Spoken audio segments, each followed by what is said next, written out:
You're either on the bus or off the bus. Hi, this is Colin Flaherty with White Girl Bleed a Lot. Here we talk about racial violence without racism, without rancor, without apologies. Why don't we start off in Cincinnati? Because this edition of White Girl Bleed a Lot is going to be about racial violence on the bus. Just got a videotape in from Cincy, large-scale black mob violence on the bus.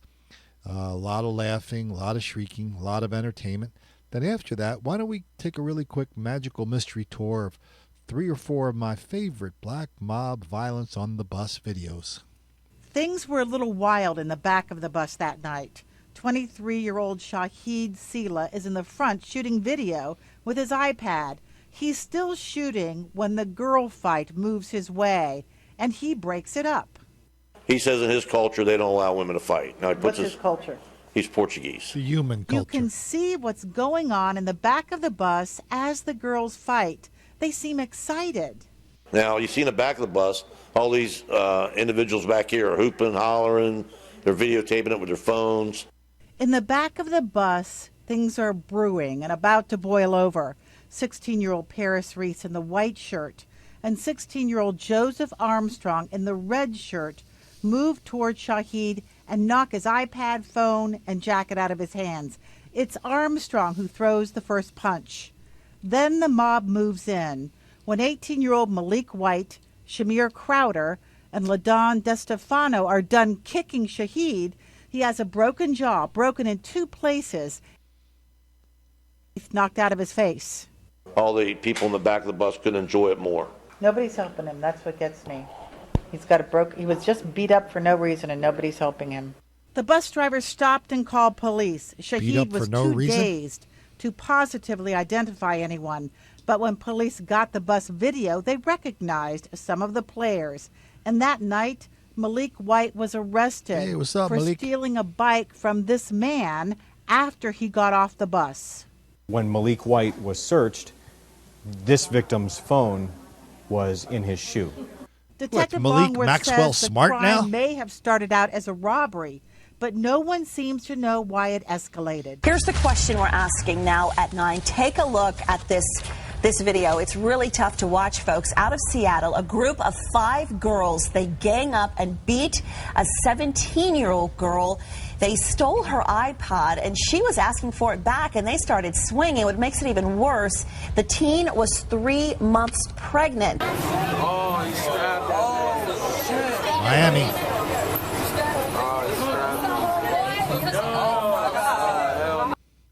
Why don't we head down to Louisville? You might remember this from a few months ago. This old guy got on the bus, and a bunch of kids attacked him. He killed one of them. You see him lying on the floor. Then let's swing down to, I think it's Cleveland, for a happy ending. Watch this. The girl's attacking the bus driver. Bus driver gets up. Bing, bam, boom!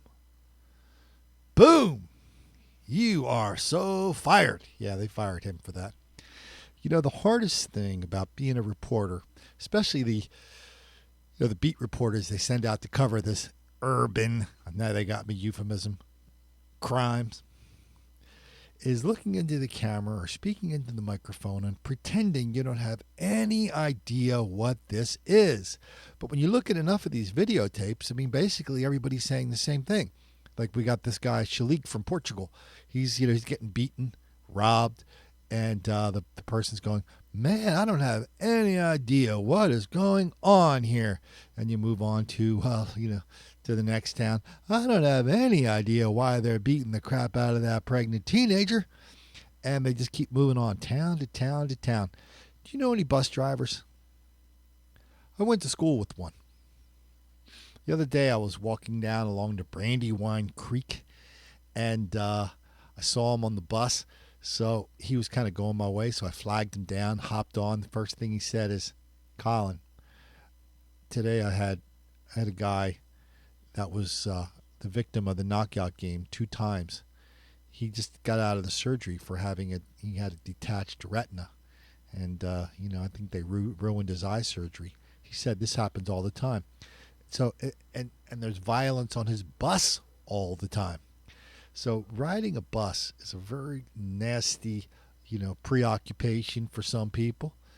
And when you look at the okay, here's for all you statistics people out there, if you look at the Bureau of Labor Statistics, they mix the bus drivers in with the pizza delivery drivers and the long distance truckers and other people who drive, cab drivers who drive for a living, which totally understates the amount of violence that is visited on these bus drivers.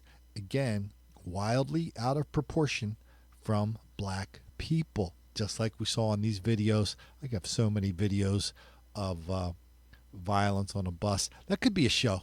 That could be a show every week. Let's get some video of violence on a bus. Till then, take a look at the Cincinnati tape. Pass it around. This is pretty typical. You have the victim doesn't have a clue what's about ready to come unleashed on him, because you know what? In Cincinnati, they seldom report racial violence, so people don't know what the stakes are when you get in and when you try to intercede in an act of violence in that kind of environment. Nobody had a clue what was going on in Portland, where that pregnant woman was getting the crap beat out of her by those 5 black women. And so, time after time, we see all this violence. The press doesn't report it. Future victims aren't aware of the danger, and it keeps happening. That's why we're making these videotapes. That's why I hope you share them.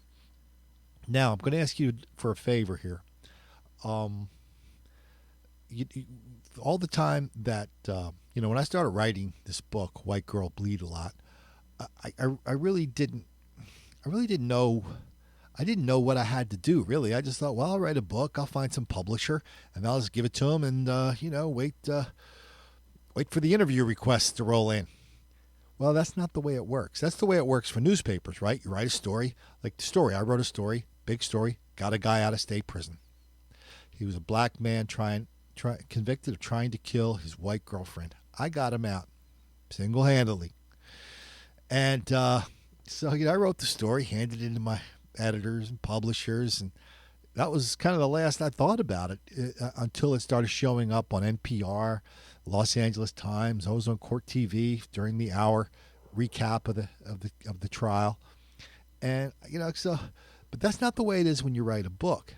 So when you write a book, you really gotta spend more time doing stuff on YouTube and Facebook and Twitter and email, which we did. We had a lot of success with that, and that is why the book has sold so many copies that it's been high up on the Amazon bestseller list for books on civil rights for ever since it came out in October. I think today it's still number 5 on that list, which is unusual for a book that's been out for 10 months now. But here's one thing that went under my radar screen: Goodreads. It's called Goodreads.com. That's the biggest collection of book readers in the world. And so I kind of knew what was going on there. That is, if people recommend your book, that's a good thing. But I just didn't have time to kind of figure it out and pay attention to it. Well, the trolls had the time. The trolls have been spending the time. They figured it out. So they've been, they've been at work over there, tap, tap, tap, tap, tap, tap, the little trolls, in their basements at night, tap, tap, tap. Colin, this is a bad book, tap, tap, tap. Colin's a bad person, tap, tap, tap. And here's the consequences of that. When people, when you sign up for Goodreads, the biggest thing you get from Goodreads is they recommend books to you, depending on what you say you like and what you say you read. But because all these people were tapping in all these little bad reviews, that kind of affected the ability of Goodreads to send my book to people who would really want to see it. So we're changing that now. And it's funny, once the trolls get a whiff of somebody to come in and go, "Hey, you're a troll, get out of here. Here are the facts, and we don't like you anymore." They just run away. And that's what's happening at Goodreads now. Started putting the word out a couple days ago saying, "Hey, can you guys get over there, Goodreads? I mean, we're really in this all together, right?" I mean, I got this Cincinnati story in the email just an hour ago. And so we're really in this all together. So, man, I'm really, really gratified with how many people went over there and put reviews, gave me ratings, good ratings. And so here's what's going to happen next. People who are members, the 10s and 20s, I think they've got over 100 million members worldwide, some crazy number like that. Maybe not that many, a lot of people. When they go in, open up their Goodreads account, they're going to see recommendations. If they like stuff like Thomas Sowell, they like stuff like nonfiction, true crime, or stuff about African Americans, they're going to start getting recommendations that there's something going on with this book called White Girl Bleed a Lot. But it can only happen if you take the 30 seconds it'll take to sign up at goodreads.com, the 10 seconds it'll take to enter the word White Girl Bleed a Lot into the little search engine up there, the 5 seconds it'll take to click on 5 stars, and the 2 minutes it'll take to write 3 sentences saying if White Girl, bleed a lot struck your fancy or not. It's really important. I hope you get a chance to do it. This is Colin Flaherty with White Girl Bleed a Lot. I'll talk to you next time.